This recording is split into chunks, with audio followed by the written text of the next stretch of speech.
Hi everybody, I want to quickly talk about where to begin when you're looking to build your learner's language and get them to speak more. And that is by doing something called manding, or having your learner request for things.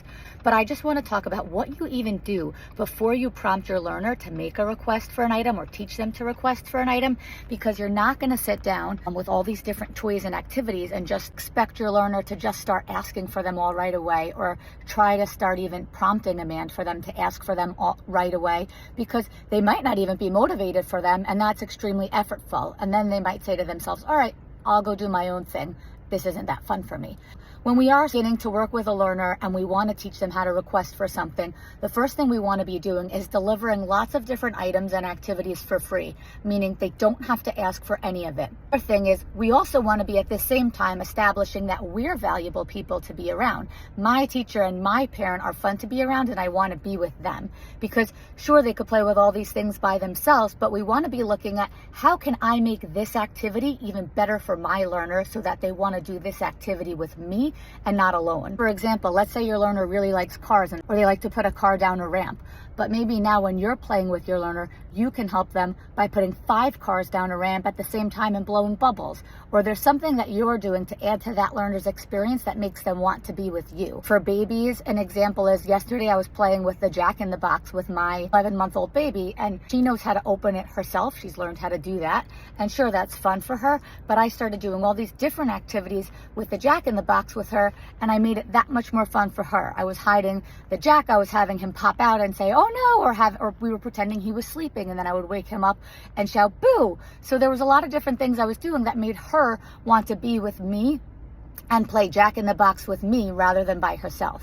Now, had I just came in there while she was playing Jack in the Box by herself and prompted her or tried to get her to emit some sort of vocalization, she would have immediately been like, peace out, mom, I'll do this by myself. Because I know my daughter, when she's not motivated for something and the response effort increases, that's when you see her lose motivation and she's like, no thanks. So we want to make sure that whatever activity we're doing with our learners, we're adding a ton of value to and they're motivated for. And don't forget, the antecedent to a mand, to a request, is motivation.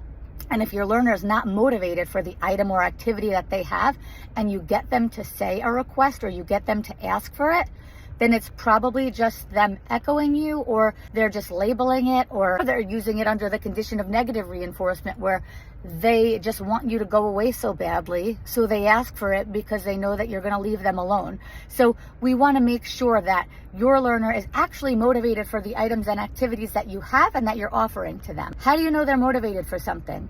Well, are they looking at it? Are they reaching for it? Are they pulling you towards something? Look for those behaviors that indicate, wow, I really want this right now. After you've come in with all your items and activities and you've delivered them for free and your learner's having a good time and you know that they're motivated for these items, that's when you're going to come in and prompt or require your first mand or your first request. That's when you know you have the right condition to do that. But if you do that too soon, you might miss an opportunity to teach a man because it's too effortful and your learner's not really interested in what you have. So just make sure when you are looking to build language and teach your learner to ask for things, that you've established that they actually want what you have.